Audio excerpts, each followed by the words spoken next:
Kementerian Hukum dan HAM telah menyerahkan draft terbaru rancangan Kitab Undang-Undang Hukum Pidana ke Komisi 3 DPR 9 November lalu.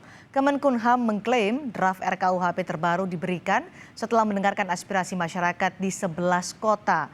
Lalu bagaimana memastikan isi draft RKUHP ini tidak multitafsir dan tidak mengkriminalisasi masyarakat? Kita akan tanyakan langsung kepada Wakil Menteri Hukum dan HAM Edward Omar Syarif Hiyari. Selamat malam, Prof. Edi. Selamat malam, Mbak Cindy. Baik, Prof. Edi, di draft terbaru ada 5 pasal yang dihapus. Salah satunya adalah tindak pidana lingkungan hidup. Kenapa pasal ini dihapus? Apa pertimbangannya? Pertimbangannya ini karena satu berdasarkan masukan dari masyarakat, Oke. termasuk juga dari beberapa akademisi, bahkan ada masukan tersebut dimuat ya di surat kabar harian Kompas, Mbak Cindy. Ya. Dan saya kira itu make sense di satu sisi. Di sisi lain kami juga menerima surat resmi dari Kementerian Kehutanan dan Lingkungan Hidup yang meminta agar pasal itu di take out dan dikembalikan kepada undang-undang sektoral. Kita tahu persis ini bahwa masalah kejahatan lingkungan ini kan amat sangat kompleks. Jadi kami ya tidak menjadi masalah. Yang penting ada aturan yang dengan tegas mengaturnya. Sehingga ketika kita men-take out, mengeluarkan dari RKUHP, masih ada undang-undang existingnya. Kira-kira begitu. Artinya masih ada undang-undang yang mengatur soal lingkungan hidup, tidak hanya pada RKUHP saja ya, Prof. Edi? Oke, dengan mendengarkan masukan dari masyarakat di 11 kota, tentunya banyak sekali yang memberikan masukan pada pemerintah terkait dengan pasal-pasal yang dianggap adalah pasal karet yang berpotensi menjadi pasal karet. Di antaranya adalah soal penghinaan presiden dengan ancaman pidananya, kemudian penghinaan kepada wakil presiden, juga kepada lembaga negara. Masukan apa yang disampaikan oleh masyarakat kepada pemerintah? Jadi sebenarnya lebih pada suatu pemahaman. Jadi memang pasal itu menjadi pertanyaan. Mulai dari mengapa harus diatur, lalu bagaimana supaya tidak ditafsirkan secara luas. Jadi kita memberikan penjelasan yang sejelas-jelasnya. Rumusannya tidak berubah, ya. Tidak ada yang berubah dari rumusan pasal soal penghinaan presiden, wakil presiden, dan juga lembaga negara. Oh, sebentar. Satu persatu, Cindy. Baik. Pasal tentang penyerangan harkat dan martabat presiden itu tidak berubah, ya. Tetapi ketika kami melakukan dialog publik di Medan, itu ada masukan dari akademisi Medan, Dr. Mahmud, yang meminta supaya itu harus ada pasal itu. Ya, saya apresiasi dengan masukan Dr. Mahmud, dan saya yakin dia ngerti karena dia memang dosen hukum pidana. Tetapi dia meminta untuk diberi penjelasan bahwa yang dimaksudkan dengan penyerangan harkat dan martabat presiden itu adalah menista dan memfitnah. Itu kita masukkan dalam penjelasan. Kemudian yang kedua, ini justru masukan ketika kita melakukan dialog publik dengan sejumlah mahasiswa hukum di Hotel Arya Duta Jakarta pada tanggal 24 Agustus, itu saya ingat persis yang memberikan masukan yang cukup signifikan itu adalah seorang mahasiswa Fakultas Hukum dari Universitas Krishna Dwipayana. Dia mengatakan begini, seringkali kritik itu kan disampaikan pada saat unjuk rasa. Betul. Tolong ini betul-betul dijelaskan bahwa unjuk rasa itu bukan suatu masalah begitu. Akhirnya kita menampung aspirasi itu dan kita letakkan di dalam penjelasan.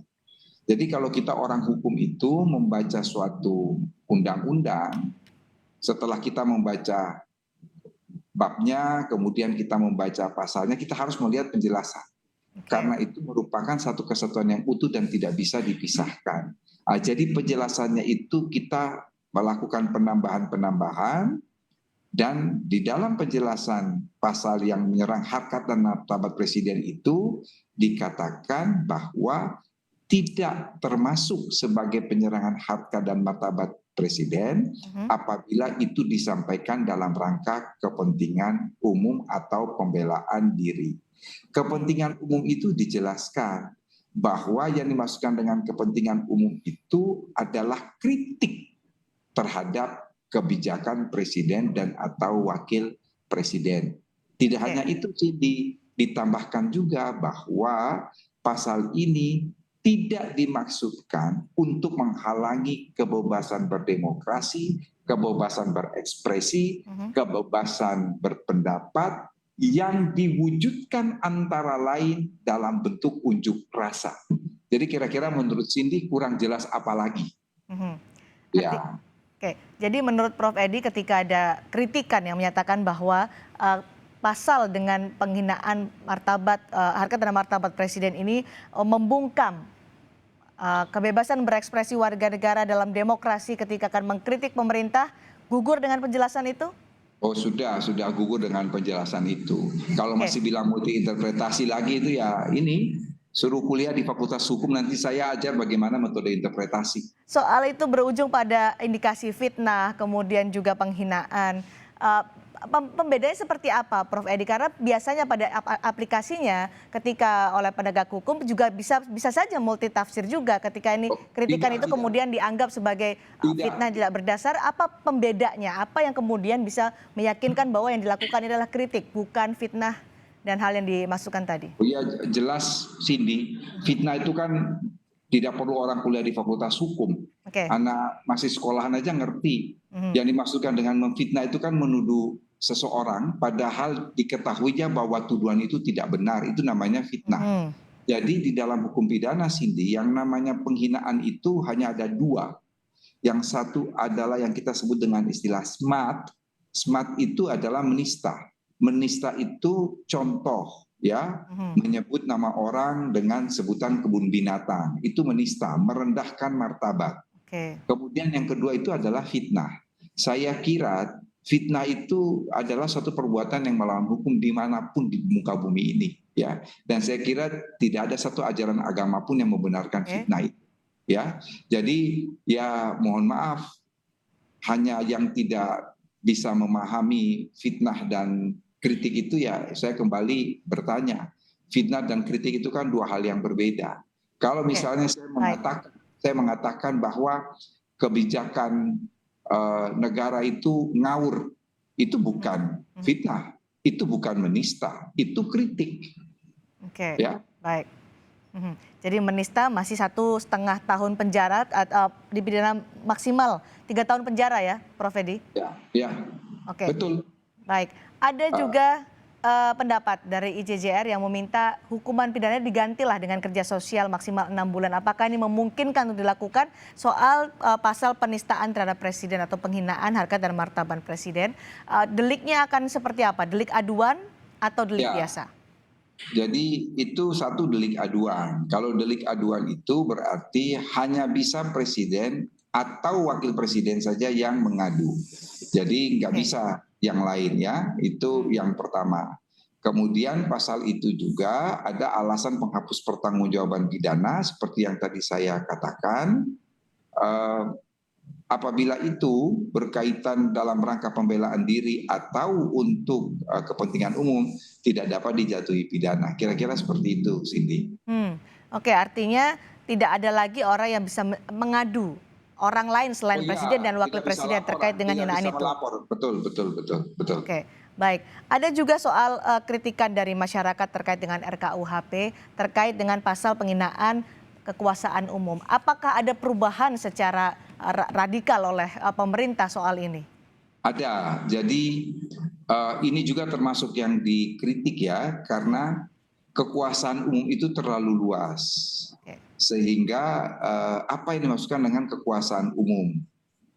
Jadi kita kemarin ini, jadi terus terang Mbak Cindy, pada hari Kamis dan hari Jumat, ini tim pemerintah kembali melakukan konsinyering internal pada hari Kamis itu kami melakukan rapat dengan Menko Polhukam, ada juga dari Kejaksaan Agung, dari Kepolisian Republik Indonesia, ada Badan Intelijen Negara, Kantor Staf Presiden. Kemudian itu kita matangkan lagi pada hari Jumat, tim pemerintah, ini khususnya tim ahli, rapat bersama-sama dengan Menkumham.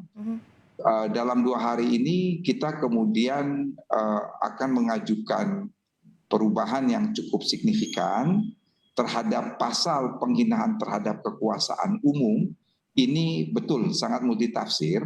Lalu kita batasi, Cindy, pasal penghinaan terhadap kekuasaan umum itu diganti dengan pasal penghinaan terhadap lembaga negara. Apa bedanya, Prof? Beda. Kekuasaan umum itu, mohon maaf ya, kalau sampai ke tingkat bawah itu banyak sekali. Oleh karena itu hanya dibatasi yang dimasukkan dengan lembaga negara itu, yaitu 1 lembaga kepresidenan, 2 lembaga legislatif, MPR, DPR, dan DPD, dan 3 adalah lembaga yudikatif, Mahkamah Agung, dan Mahkamah Konstitusi. Mengapa kita batasi? Sekali lagi ini kita harus menjaga marwah dari lembaga-lembaga yang menjalankan trias politika, yaitu kekuasaan eksekutif, legislatif, dan yudikatif, tetapi kita hanya batasi pada tingkat pusat ya. Jadi marwah dari lembaga-lembaga tersebut itu yang pertama. Yang kedua, ini merupakan delik aduan loh, Cindy. Siapa yang mengadu? Yang mengadu adalah pimpinan lembaga. Jadi kalau lembaga kepresidenan itu dihina, ya presidennya. Kalau lembaga MPR-nya dihina, ya ketua MPR-nya. Begitu juga ketua Mahkamah Konstitusi, ketua Mahkamah Agung, dan lain sebagainya. Kira-kira begitu. Kembali supaya tidak menjadi atau berpotensi sebagai pasal karet, penghinaan seperti apa batasan-batasannya yang bisa kemudian diadukan? Kembali lagi. Sudah berulang kali saya selalu mengatakan, mau penghinaan presiden, penghinaan lembaga negara, penghinaan pejabat, intinya penghinaan itu hanya 2. 1 adalah menista, 2 adalah memfitnah. Jadi itu yang harus dipegang itu dalam hukum pidana itu adalah menista dan memfitnah. Yang kalau kemudian diinterpretasi ini pasal karet ya sekali lagi. Itu ya saya agak ini juga, kasihan juga ya. Kalau jadi mahasiswa saya itu diajarkan di semester 2 tuh mata kuliah hukum pidana. Ya, dia udah tahu mata kuliah hukum pidana itu semester 2 sudah harus tahu bahwa yang namanya menghina itu hanya ada 2. Ya 1 menista, yang 1 namanya fitnah, itu saja, tidak ada yang lain. Bahwa kemudian ini kritik dan lain sebagainya, jelas fitnah dan kritik itu berbeda 2 hal yang berbeda ya. Dalam bentuk lisan maupun tulisan ya, Prof Edi? Ya. Baik. Kemudian yang juga dijadikan salah satu kritikan soal pasal penghinaan presiden dengan ancaman pidana, IJJR meminta untuk diganti hukuman pidananya dengan kerja sosial maksimal 6 bulan. Karena menurut IJJR, Prof Edi, verbal crime semestinya tidak punya konsekuensi pembatasan pidana terhadap ruang gerak dan tubuh. Mungkinkah jika hukum pidana ini diganti dengan kerja sosial bisa dilakukan? Ya, coba dibaca lagi buku 1 RUU KUHP ya. Jadi ya nggak ada ancaman pidana di muka bumi ini yang berbunyi setiap orang yang melanggar bla bla bla diancam dengan pidana kerja sosial atau pidana pengawasan. Tidak demikian. Biasanya ancaman pidana di dalam berbagai KUHP di seluruh dunia ini biasanya dia cantumkan kalau bukan ancaman pidana penjara atau pidana denda. Tetapi saya katakan dibaca betul itu buku 1 KUHP. Jadi kalau ada seseorang melakukan tindak pidana, Cindy, dan dia terbukti secara sah dan meyakinkan, itu tidak serta-merta dijatuhi pidana penjara. Mengapa? Di dalam KUHP itu buku 1 sudah membatasi bahwa hakim wajib menerapkan jenis pidana yang lebih ringan. Sekali lagi kalimat itu adalah hakim wajib menerapkan jenis pidana yang lebih ringan. Jadi pidana penjara betul merupakan pidana pokok, tapi dia bukan lagi yang utama. Kemudian di dalam pasal-pasal buku 1 itu dikatakan kalau ancaman pidana itu ya tidak lebih dari 5 tahun, maka hakim menjatuhkan pidana pengawasan. Pidana pengawasan itu orang nggak masuk dalam penjara, Mbak. Kalau ancaman pidana itu tidak lebih dari 3 tahun, maka hakim menjatuhkan pidana kerja sosial. Sekarang tinggal dilihat tadi berapa tahun itu? 3,5 tahun kalau saya tidak salah. Berarti tidak otomatis pidana penjara, harus dulu dijatuhkan pidana pengawasan. Begitu, Mbak. Makanya saya selalu mengatakan, baca dulu buku 1, baru mengkritik buku 2. Ini celakanya, orang hanya melihat ancaman pidana, tidak mengerti konsep pemidanaan di dalam buku 1, tidak mengerti alternatif modifikasi pidana di dalam buku 1, tiba-tiba mengkritik. Oke. Baik, satu lagi Prof. Edi, saat ini kan sudah diberikan draftnya ke Komisi 3 DPR. Apakah sudah final atau masih membuka kesempatan bagi masyarakat untuk bisa memberikan masukan kepada RKUHP? Begini, saya kira DPR dan pemerintah itu sangat akomodatif ya. Tanggal 9 November kami menyerahkan draft versi 9 November kepada DPR. Pada tanggal 14 November, 5 hari kemudian, DPR melakukan rapat dengar pendapat umum dengan koalisi masyarakat sipil. Artinya apa? DPR itu membuka diri. Demikian juga dengan pemerintah. Bahkan pada hari Senin besok, tim ahli pemerintah itu akan melakukan pertemuan dengan teman-teman dari ICJR, dan masukan itu saya anggap itu make sense ya. Dan kalau memang itu untuk perbaikan, untuk menyempurnakan, why not untuk kita akomodasi. Jadi masukan dari teman-teman ICJR itu kira-kira ya kurang lebih sekitar 7 atau 8 item. Dan kalau kita sudah sama persepsi, karena teman-teman ICJR ini juga memberikan masukan kepada DPR, dan intinya sama. Saya kira kalau DPR menerima, pemerintah juga menerima usulan dari teman-teman, saya kira nanti pada saat pembahasan itu akan lebih smooth, lebih cepat, dan kita bisa mencapai kesepakatan maksimal. Jika disetujui DPR, apa tahapan selanjutnya, Prof. Edi? Kalau disetujui DPR, maka akan masuk pada persetujuan tingkat pertama. Pada persetujuan tingkat pertama itu ada pandangan umum mini fraksi ya. Itu baru kemudian, itu persetujuan tingkat pertama. Kalau semua udah oke, baru kemudian persetujuan tingkat kedua dalam paripurna.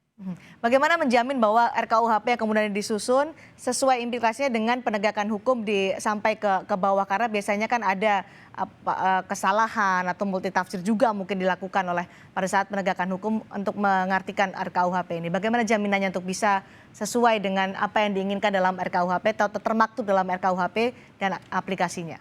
Cindy, masa transisi KUHP ini 3 tahun. Apa yang harus dilakukan? Pertama dan utama adalah melakukan sosialisasi terhadap APH, aparat penegak hukum. Tujuannya apa? Supaya ada persamaan standar, ada persamaan parameter, ada persamaan frekuensi, supaya tidak terjadi penafsiran yang berbeda-beda. Tetapi kami optimis. Mengapa, Cindy? Di dalam tim pemerintah itu ada teman-teman dari kejaksaan, ada dari teman-teman kepolisian yang mereka turut andil dalam melakukan formulasi pasal-pasal yang ada dalam RKUHP. Jadi pemerintah itu selalu melakukan simulasi. Ketika ada satu kalimat berbunyi demikian, kami akan bertanya di dalam tim itu kepada teman-teman jaksa dan teman-teman polisi, ini kira-kira bagaimana penegakan hukumnya. Jadi kami tidak khawatir bahwa di dalam penegakan hukum mestinya tidak ada masalah selama nanti kita memiliki persepsi yang sama. Yang penting nanti dijamin bahwa RKUHP ini transparan dan juga menyerap aspirasi publik. Terima kasih, Prof. Ada. Siap. Terima kasih Prof. Edward Omar Syarifiari, Menkumham, telah bergabung bersama kami di Sapa Indonesia Malam hari ini.